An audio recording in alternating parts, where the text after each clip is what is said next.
Après la campagne de communication, on passe à une autre campagne, celle de la présidentielle 2022.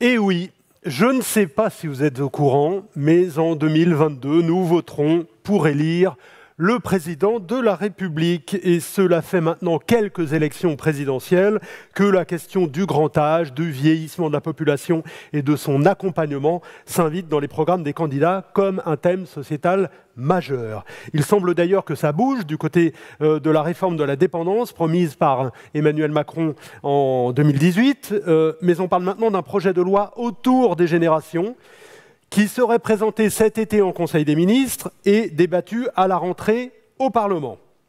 Dans ce contexte, le CINERPA n'entend pas rester passif, bien au contraire, la preuve avec la nouvelle version de sa plateforme de proposition Horizon 2030 concernant les EHPAD, le secteur du domicile et des résidences-services seniors.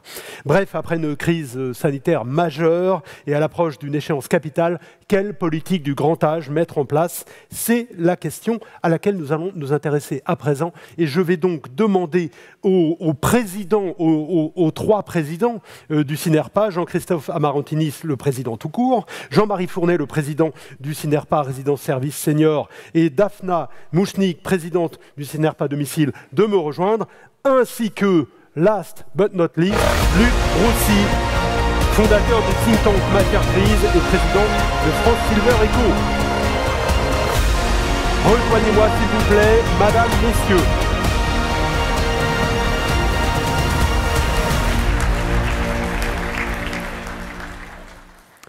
Bienvenue à tous les quatre.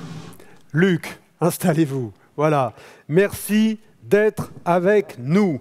Nous aurions dû avoir, je vais le dire parce que ça c'est pas bien, à moins qu'elle ait une très bonne raison, nous aurions dû avoir en visio une parlementaire, Madame Janvier, la députée La République En Marche du Loiret, rapporteur thématique de la Commission des Affaires sociales de l'Assemblée nationale sur les volets autonomie et médico-social sur le projet de loi de financement de la sécurité sociale pour 2021. J'en ai terminé, mais on m'annonce qu'elle n'est plus là. Bon, alors peut-être a-t-elle une bonne raison, sinon c'est pas bien. Bienvenue à tous les quatre. Je vais inviter chacun des présidents à exposer rapidement les 10 mesures phares proposées par le CINERPA, et c'est Jean-Christophe Amarantinis qui va commencer. Alors peut-être, Jean-Christophe, est-ce que vous voulez recontextualiser d'abord un peu les choses? Merci Christophe. Bon, donc d'abord, le CINERPA, ça fait plusieurs années qu'il milite pour la réforme du secteur du grand âge.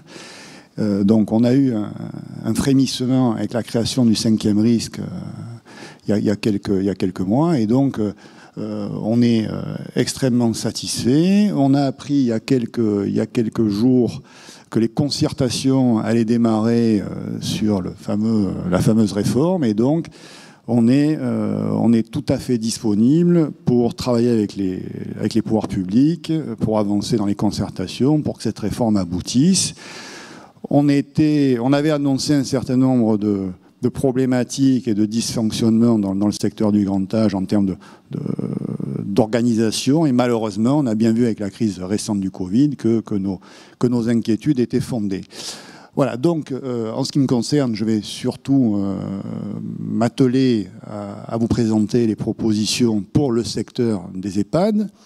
Donc tout d'abord, pour nous, l'EHPAD de demain doit être le véritable bras armé de la prise en charge des personnes dépendantes, mais pas que.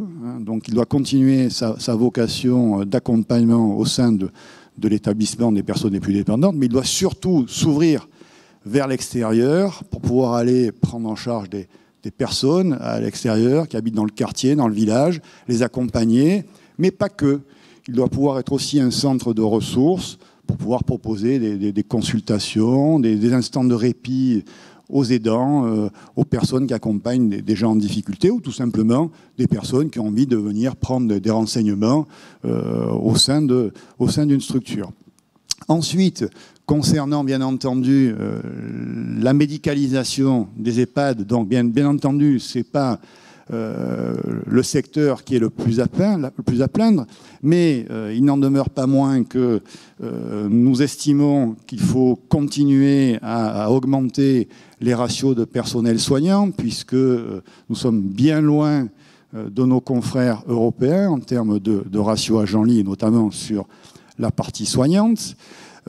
Pour nous, il est essentiel également que nous puissions bénéficier de forfaits dits technologie, puisqu'on nous demande de prendre le virage du numérique, la transition numérique. Donc il faut bien prendre ce virage, qu'on puisse s'accrocher à quelque chose pour notamment pouvoir dispenser des actes de télémédecine, pour aller beaucoup plus vite de ce point de vue-là.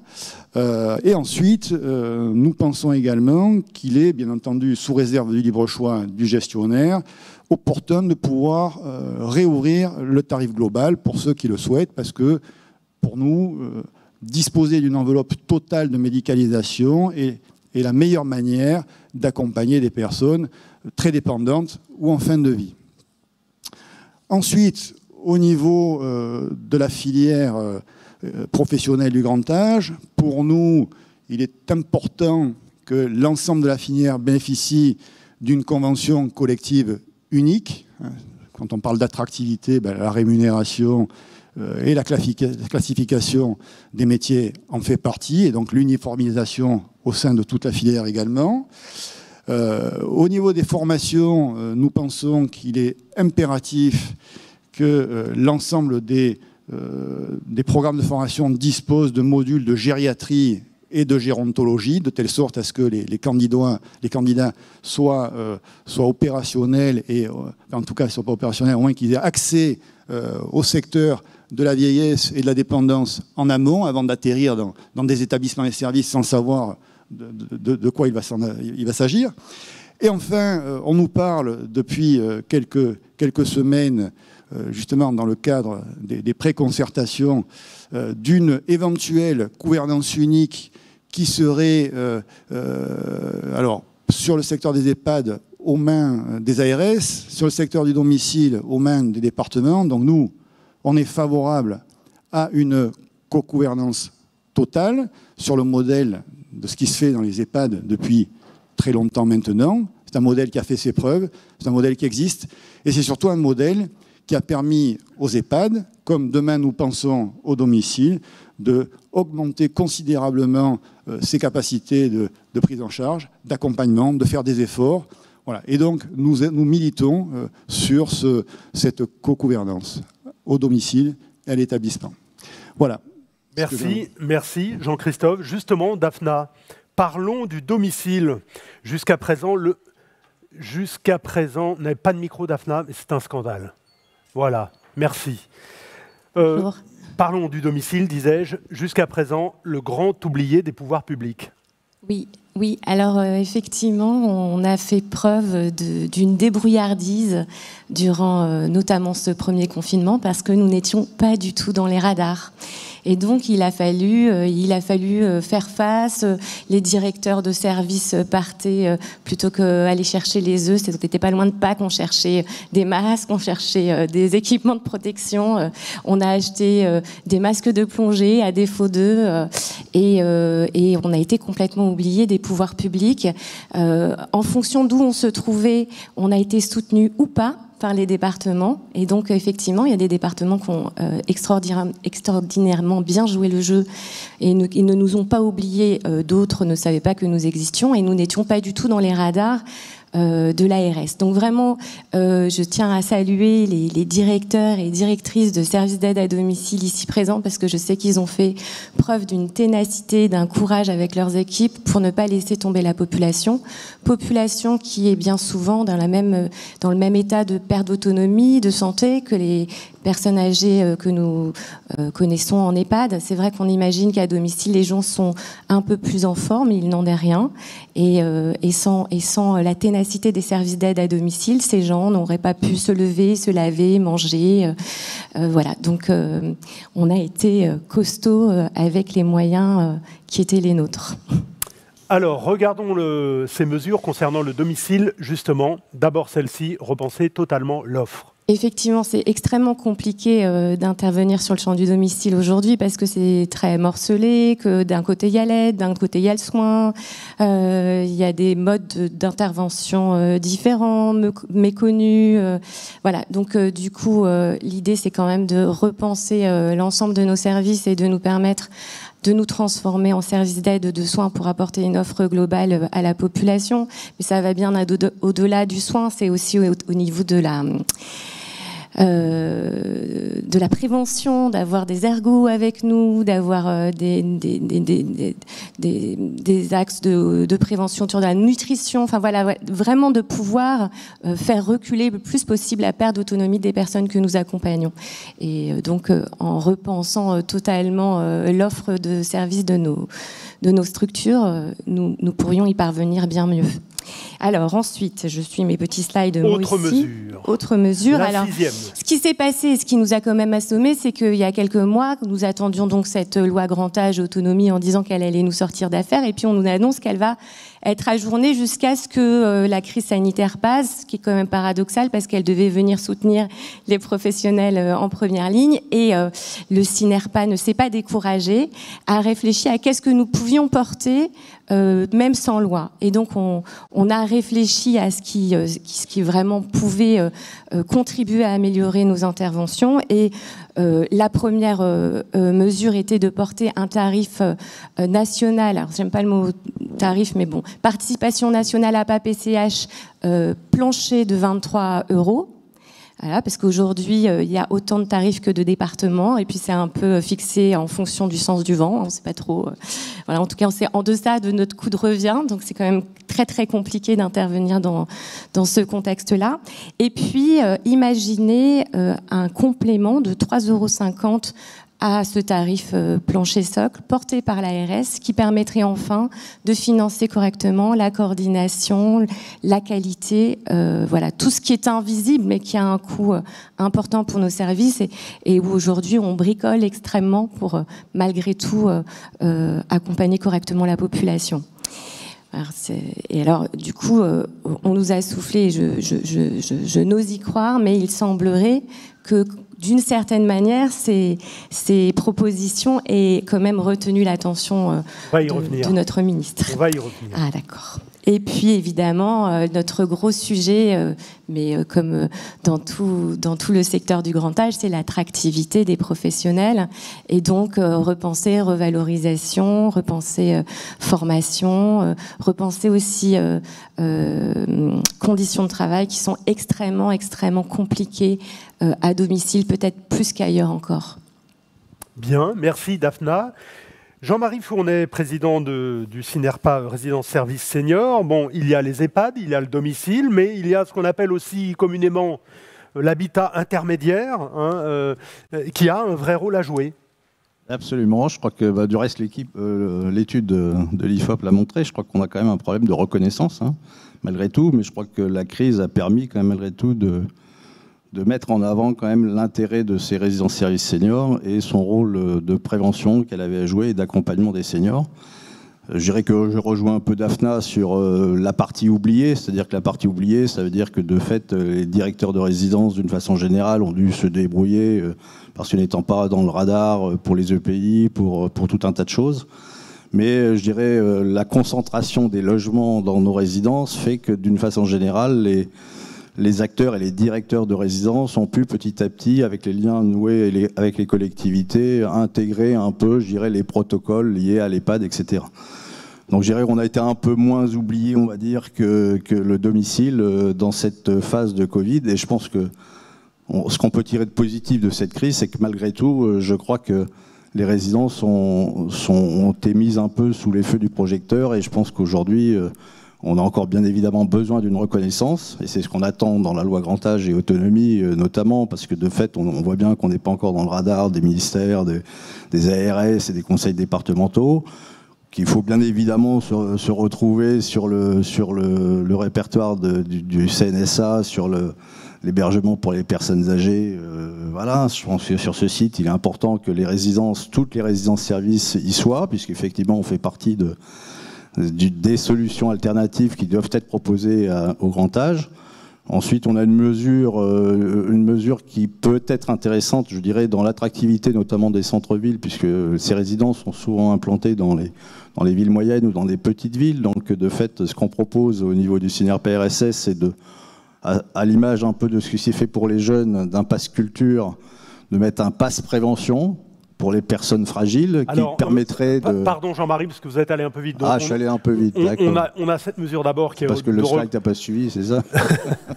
De reconnaître pleinement le rôle des résidences-services seniors comme acteurs de prévention et de la perte d'autonomie, améliorer leur visibilité. Absolument. Voilà, ça on avait bien compris. Et vous étiez sur la mesure du pass prévention. Pass prévention, exactement, en lien avec les municipalités, bien sûr, qui, je dirais à l'instar un petit peu de ce qui s'est fait pour les jeunes, avec le pass culture.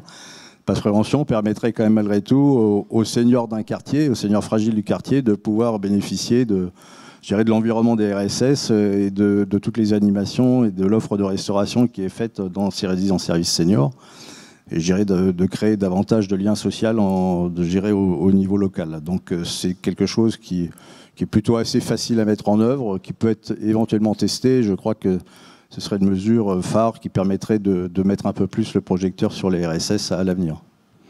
Et enfin, simplifier et encourager l'implantation et le développement. Alors simplifier, il y a deux choses. Dans simplifier, il y a simplifier déjà, je dirais que de fait, les SAD au sein des RSS, puisque vous savez que normalement la loi ASV qui a été votée en 2015 prévoyait une autorisation pratiquement automatique pour les RSS.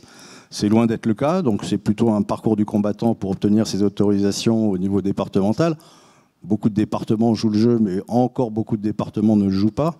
Donc c'est quand même beaucoup de contraintes administratives. Et donc, je dirais, il faudrait quand même fluidifier ces autorisations et rendre la loi appliquée et applicable.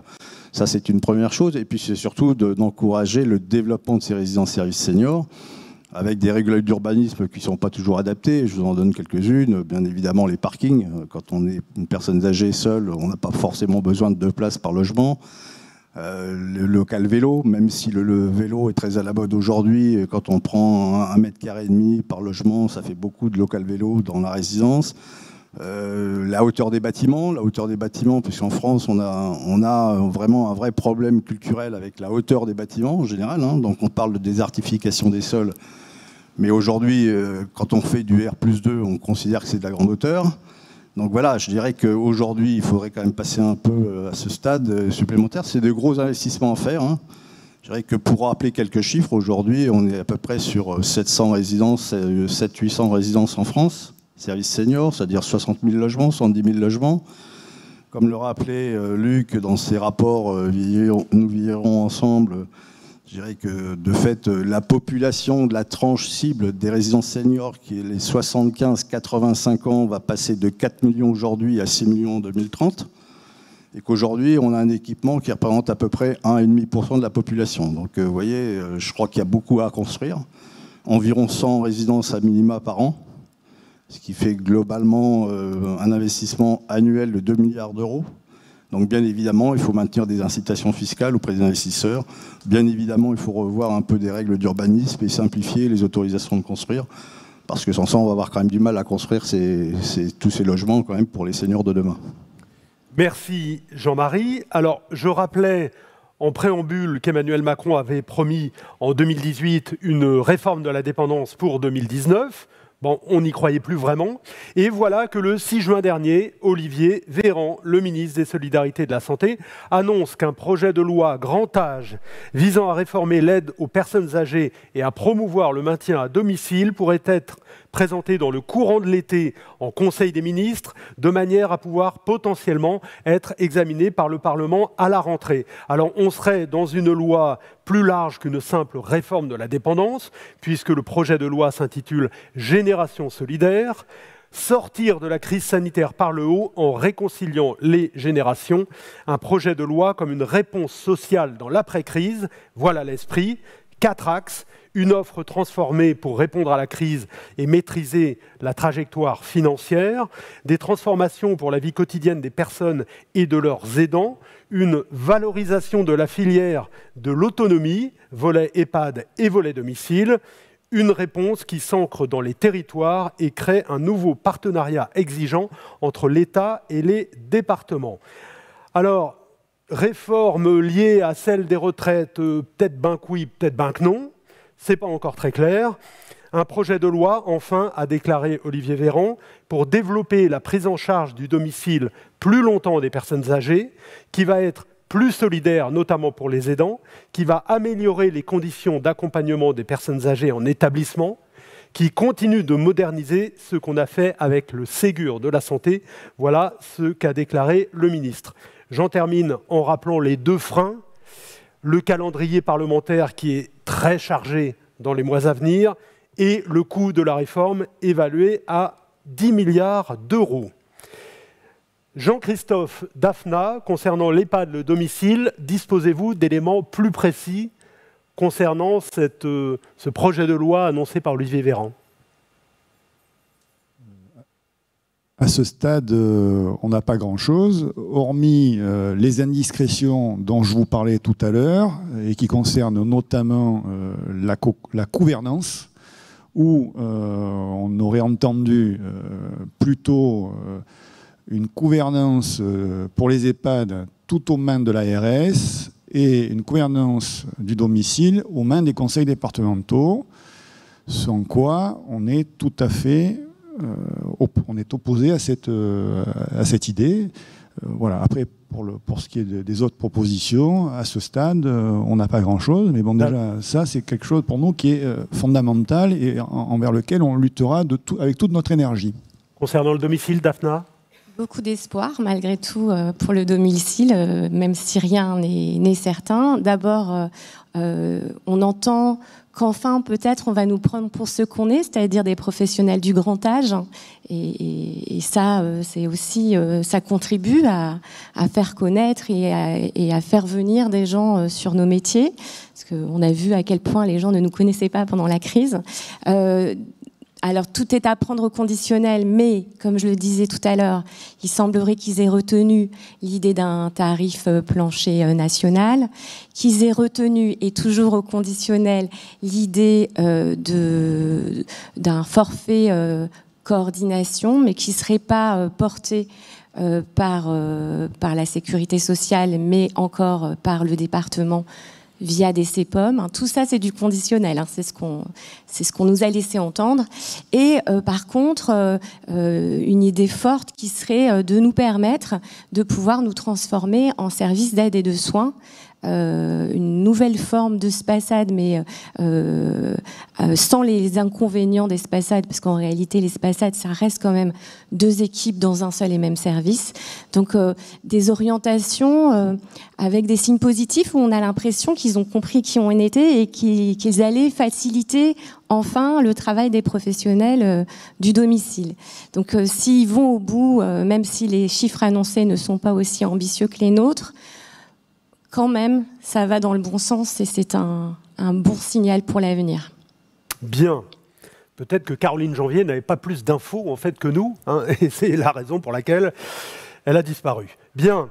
Alors, Luc Broussy, fondateur du think tank Matière Grise, président de France Silver Eco, il faut quand même qu'on parle de ce rapport. L'EHPAD du futur commence aujourd'hui, de ce think tank auquel je faisais allusion. Proposition pour un changement radical de modèle. Alors, rapport articulé autour de 3 axes. Comment imaginer la relation établissement-personnes âgées à l'horizon 2030? Comment repenser l'architecture et les espaces? Comment imaginer un EHPAD plateforme? Que pouvez-vous nous en dire de plus, Luc?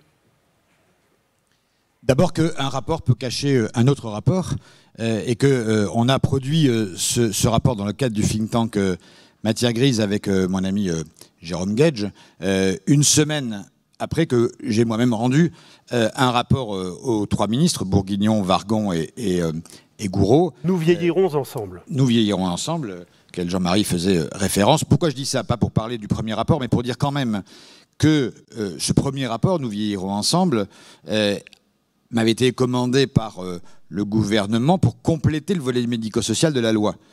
1,5 million de personnes fragiles, dépendantes dans notre pays, 15 millions de seniors. Donc il y en a juste 90% qui ne sont pas dans la cible ni des EHPAD, ni des SAD, ni des SIAD. Faut en parler un peu. Si on veut faire un projet sur le vieillissement, il ne faut juste pas oublier les 90% de personnes qui ne sont pas directement aujourd'hui concernées par la perte d'autonomie. C'est ce que j'ai fait à travers l'adaptation des logements, l'adaptation des villes, de l'urbanisme, des territoires, des mobilités. Je le dis parce que ça devrait normalement, si loi il y a, être un chapitre de cette loi, qui ne se résumera pas au médico-social. En tout cas, je l'espère, parce que pour l'instant, les projets qui circulent, comme ils sont uniquement préparés par la Direction générale de la cohésion sociale, c'est pour l'instant un projet de loi médico-social. Or, il n'y aura jamais de projet de loi s'il est uniquement médico-social. Il faut être très clair. Au sortir de cette crise, et vous l'avez évoqué, pourquoi le gouvernement a hésité? Il a hésité parce que, grosso modo, il estime que depuis 1 an, on s'est beaucoup occupé des personnes âgées, ce qui n'est pas complètement faux. Elles ont été au centre des préoccupations, au centre de la vaccination, au centre du débat médiatique, au centre de la crise sanitaire, et que un certain nombre de responsables de la majorité estimaient que sortir de ce cycle pour tout de suite inscrire un projet de loi grand âge au Parlement, ça commençait à faire beaucoup en termes de signaux politiques, et le tout à 1 an des présidentielles. D'où l'idée qui a germé au sein du gouvernement de donner à ce projet de loi une tonalité plus intergénérationnelle. Et effectivement, les derniers documents qui circulent, c'est plus la loi grand âge et autonomie, c'est la loi génération solidaire. Sauf que pour l'instant, le contenu de cette loi est le même que précédemment, hein, ça n'a pas changé. Donc, mais pour comprendre, pour faire comprendre que le gouvernement tente de sortir de cette seule ornière médico-sociale et tente d'avoir un projet de loi plus sociétal, plus large, plus horizontal. Le second donc, rapport qui a été, qu'on a produit porte, lui, sur l'EHPAD du futur. Pourquoi? Parce que on a considéré qu'au fond, il y avait des cycles de 20 à 25 ans dans notre histoire. Qu'on est passé de l'hospice des années 50, que 25 ans après, il y a eu la loi de 75. La loi de 75, elle a permis d'autonomiser le secteur médico-social par rapport au secteur hospitalier. C'est la loi du 30 juin 75 sur les institutions sociales et médico-sociales. À partir de là, la maison de retraite se détache du secteur hospitalier. 25 ans plus tard, c'est la réforme de la tarification 99-2001. Là, la maison de retraite se transforme en EHPAD. Et il faut marteler toujours ce message. Pour beaucoup, aujourd'hui, c'était mieux avant. Pour la maison de retraite, c'était pas mieux avant. Et depuis 20 ans, on a ce cycle des EHPAD, et peut-être qu'on arrive au bout de ce cycle. Non pas parce que l'EHPAD, c'est pas bien, mais parce que, comme n'importe quelle institution, comme n'importe quel organisme, il faut savoir se renouveler, se réinventer. Il faut le faire pour probablement 2 raisons. La première, c'est une raison sociologique. Les personnes qui auront 85 ans en 2030 et qui sont donc susceptibles d'entrer en EHPAD à ce moment-là, avaient 23 ans en mai 68. Et donc c'est une toute autre génération qui va arriver, avec des désirs, des besoins totalement différents, des attentes différentes, des exigences différentes. On le voit déjà poindre, mais ce sera bien plus encore. Les fabricants de jukebox en EHPAD vont devoir remplacer Edith Piaf, Maurice Chevalier par les Stones et les Beatles. Donc on va avoir là une vieillesse qui n'est pas la même que celle d'hier et d'avant-hier, voire même celle d'aujourd'hui. Et donc le premier chapitre que vous évoquiez dans notre document, et qui est disponible un peu partout, hein, mais notamment à travers un flash code sur le stand du mensuel des maisons de retraite, eh bien ce premier chapitre insiste là-dessus.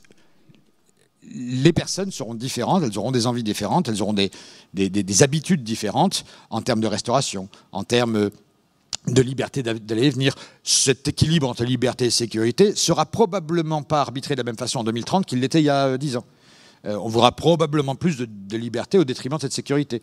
Et la crise sanitaire qu'on vient de vivre et toutes les contraintes qu'on a dû mettre en place, je pense que ce qu'on a vécu ne sera plus jamais possible. Je ne critique pas la façon dont ça s'était fait pendant 1 an. Hein. Tout le monde a été surpris par ce phénomène. Mais tout le monde a bien conscience aussi que ce qu'on a vécu là ne sera plus possible en 2030. Dans la contrainte notamment organisée avec les familles. Deuxième chapitre, on insiste sur l'architecture et les espaces. On ne peut pas tout le temps expliquer que la maison de retraite, l'EHPAD, c'est comme vivre chez soi, quand on quitte 60 mètres carrés pour arriver dans une chambre de 20 mètres carrés. On peut faire tout ce qu'on veut, hein, mais on ne peut pas dire vous allez continuer à vivre chez vous dans une chambre de 22 mètres carrés. Et donc, la question de la surface, nous, on la pose. On est un think tank, on n'est pas un syndicat. Donc, nous, on peut dire, en 2030, il faut 30 mètres carrés. Si on nous répond, ah oui, mais ça coûte, oui, très bien, mais nous, on est un think tank. Donc, on n'est ni le gouvernement, non, mais je veux dire, on n'est ni le gouvernement, ni un syndicat. Et on me dit, mais oui, mais ça ne va pas être possible. Très bien, ok. 1999, certains dans cette salle s'en rappellent, il y a un cahier des charges, alors que certains ici, ou peut-être pas ici, parce que justement, ils ne sont plus ici, avaient des chambres de 15-16 mètres carrés. Et il y a un cahier des charges qui est arrivé en disant, ça serait bien de tendre vers 22 mètres carrés. Et on s'est posé les mêmes questions. Et bien aujourd'hui, on est à 22 mètres carrés. Ça coûte sûrement un peu plus cher, c'est sûr. Mais à un moment donné, on ne pourra pas continuer dans cette fiction que l'EHPAD est un substitut de domicile si on continue avec une chambre de 22 mètres carrés dans lequel le lit est au centre de tout. Et puis, troisième chapitre, et il rejoint là les préoccupations du SINARPA, quand bien même les deux premiers aussi, mais là de manière plus immédiate, de deux choses l'une. Soit l'EHPAD va se cornériser, soit l'EHPAD va devenir l'USLD des années 2030. Les longs séjours, parce qu'on y rentrera de plus en plus tard, donc de moins en moins longtemps, et ça deviendra, ce qui est un rôle qu'on peut assumer, hein, mais ça deviendra véritablement le lieu de la fin de vie. Soit on lui assigne un autre rôle. Et je le redis, l'EHPAD a un atout absolument majeur, c'est le maillage territorial. 70% des gens ont un EHPAD à moins de 5 km de chez eux. Peu d'institutions, ni les hôpitaux, ni même les bureaux de poste maintenant, n'ont ce maillage territorial partout en France. Il faut faire de ce maillage territorial une force. Et donc l'EHPAD, au lieu de rester entre ces quatre murs à gérer plus ou moins bien, et plutôt bien, l'hébergement de 80 personnes, il doit s'ouvrir et s'exploser complètement vers l'extérieur. C'est le in et le out. Le in, c'est que j'organise les espaces, justement, pour que, dans un rayon d'action, autour de l'EHPAD, des gens isolés à domicile puissent avoir une vie sociale à travers les déjeuners, à travers des animations. Ça peut se faire ici ou là déjà, mais de le systématiser, d'industrialiser, j'allais dire, ce mode de fonctionnement. Donc des gens viennent. Ils viennent pour des exercices de prévention, pour des exercices physiques, pour le kiné, pour la bouffe, pour l'animation, pour du lien social, tout simplement. Ils habitent à 100 mètres, hein, mais ils sont tout seuls dans leur appartement à 100 mètres. Là, l'EHPAD, c'est un peu leur club du 3e âge, j'allais dire, ou du 4e. Et le out, c'est-à-dire que nous, on va vers l'extérieur. Une personne, une aide à domicile, peut-être qu'elle serait heureuse d'arriver le matin et d'avoir un vestiaire, de poser ses affaires et d'aller faire sa tournée. Bon. Qu'à partir de l'EHPAD, avec les moyens technologiques qu'on a, on peut faire de la téléassistance, avec des gens qui restent à domicile. Et donc, à ce moment-là, ça veut dire, et je le dis un peu solennellement, soit la loi, si loi il y a, va jusque-là, soit on aura raté un rendez-vous historique. Or, dans notre petit document, on a carrément écrit l'article L312.1.1 pour qu'à partir de maintenant, les autorisations ne soient plus des autorisations d'EHPAD, de SAD, de SIAD, d'accueil de jour. Voilà. La superposition de ces petites autorisations empêche évidemment tout promoteur de faire un projet global. Et donc l'idée, c'est d'aller plutôt sur des autorisations populationnelles, de file active. Je suis EHPAD, je contractualise avec les pouvoirs publics, et moi je vais m'occuper de 200 personnes. 80 qui sont dans mon établissement, peut-être quelques-unes qui seront en accueil de jour, d'autres qui sont à domicile, et voilà mon périmètre d'action. Voilà. Moi je crois, enfin en tout cas c'est ce qu'avec Jérôme Gage, avec Anna Kuhn-Lafont, avec le think tank, qui, je le rappelle, compte comme fondateur et adhérent 17 opérateurs, dont beaucoup sont au SINARPA, donc on n'a pas fait ça dans un laboratoire tout seul, voilà, on l'a fait ça en collaboration et en réflexion avec des opérateurs qui ont eu le courage d'ailleurs de signer ce document. Alors qu'évidemment, la question qui peut venir tout de suite, c'est bon, très bien, chambre de 30 mètres carrés, pourquoi vous ne le faites pas maintenant? Bon, oui, il y a toute une série d'éléments là-dedans. C'est pas seulement, on va commencer le travail en 2030. L'idée, et on a fait un petit zoom, et j'étais frappé, on a averti la veille pour le lendemain, peut-être certains étaient là d'ailleurs ici, 400 professionnels se sont connectés en l'espace de 24 heures. Donc le sujet vraiment intéresse. Donc non, c'est pas la fin de l'EHPAD, l'EHPAD n'est pas mort, vive l'EHPAD plateforme, parce que c'est ça l'avenir, et il faut se battre non seulement pour le rendre possible, les 7500 EHPAD n'auront pas envie d'être EHPAD plateforme. Mais il faut qu'une bonne proportion, une bonne partie, c'est vraiment exaltant, c'est presque un nouveau métier. Mais c'est le même métier. C'est le métier de prendre en charge des personnes âgées, fragiles, mais de les prendre selon des modalités totalement différentes. Et si, à partir de maintenant, les pouvoirs publics ont le courage Moi, j'ai vu circuler 2 ou 3 versions du projet de loi. Il n'y a pas un article qui ressemble à ça. Hein. Bon, donc, très clairement, de 2 choses l'une. Aujourd'hui, il fut un temps, on en reparlera, que les moins de 20 ans ne peuvent pas connaître, dans lequel c'est les pouvoirs publics qui poussaient un peu à la roue les professionnels. La réforme de la tarification, ça a été ça. C'est d'abord, ça a été poussé par les pouvoirs publics et les professionnels ont traîné un peu des pieds et ils sont allés finalement. C'est exactement l'inverse 20 ans après. Tous les documents, et je parle du CINERPA évidemment, mais de la FHF, de la FEAP, tous les documents des fédérations sont bien plus innovants que ce que nous pond la Direction générale de la cohésion sociale. Et donc le défi, notamment sur les pas de plateforme, notamment sur la façon de regarder ceux qui ont connu ça, ont connu le cahier des charges des conventions tripartites. C'est ça qui a révolutionné le secteur. Il est où depuis 20 ans ce cahier des charges? Plus jamais depuis 20 ans, à part les référentiels d'agences obscures, les pouvoirs publics n'ont plus jamais refixé l'objectif. C'est le moment, loi ou pas loi, il n'y a pas besoin de loi pour ça, de refixer le nouvel cahier des charges qui fait suite à celui d'il y a 20 ans pour se fixer les objectifs de 2030. Nous, on l'a fait de manière totalement autonome. Les parlementaires, il y a certains parlementaires qui ont dit « Ah, mais pourquoi le think tank s'occupe de ça ?» Ils ont qu'à s'en occuper, eux. Voilà. Il y a certains parlementaires, au lieu de faire des PPL qui ne servent à rien, pourraient, par exemple, faire une PPL qui permette l'EHPAD du futur. Voilà, mais je le dis parce que si on rate ce rendez-vous-là, loi ou pas loi, on aura peut-être raté vraiment le rendez-vous sur la mutation de l'EHPAD. Très bien, merci. Je vous invite évidemment à lire hein, les 2 rapports en question, parce que Luc a beaucoup de rapports. Donc, le premier, l'EHPAD du futur, commence aujourd'hui, proposition pour un changement radical de modèle, donc par le think tank Matière Grise. L'autre, ce rapport interministériel, nous vieillirons ensemble, 80 propositions pour un pacte entre générations. Pour Brigitte Bourguignon, c'est un rapport qui fera date et qui fera acte. Voilà ce qu'elle a déclaré. Oui, c'est une jolie déclaration, il fera date si elle l'applique. Et qui part d'un constat, je vous le rappelle, le nombre des 75-84 ans va passer de 4 millions aujourd'hui à 6 millions en 2030, soit une hausse de 50% en 10 ans.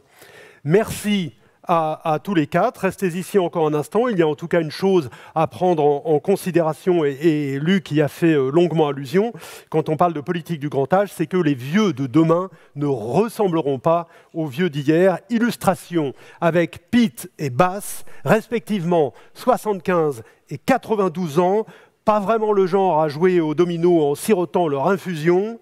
Tiens, Booba, prends-en de la graine.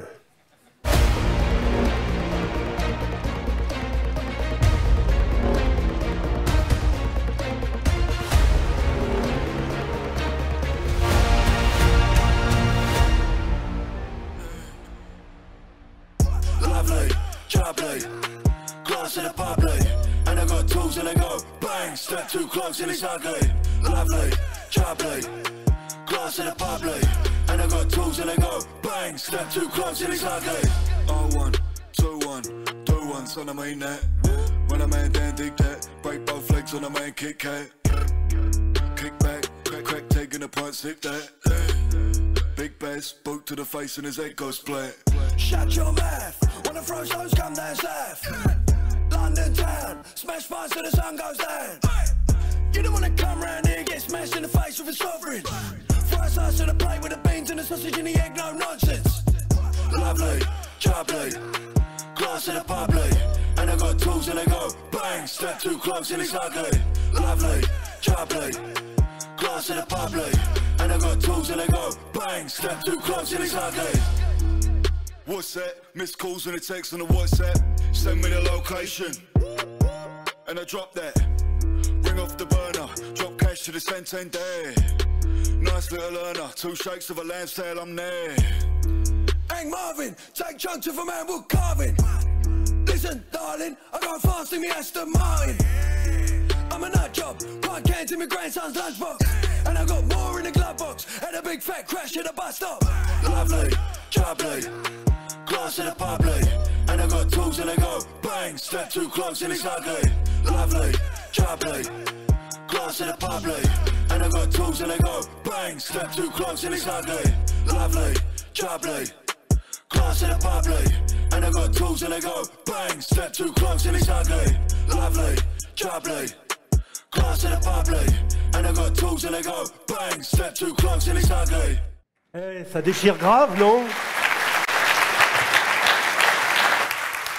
Moi, je trouve que ça déchire quand même. Hein. Pete et Bass, 75 et 92 ans.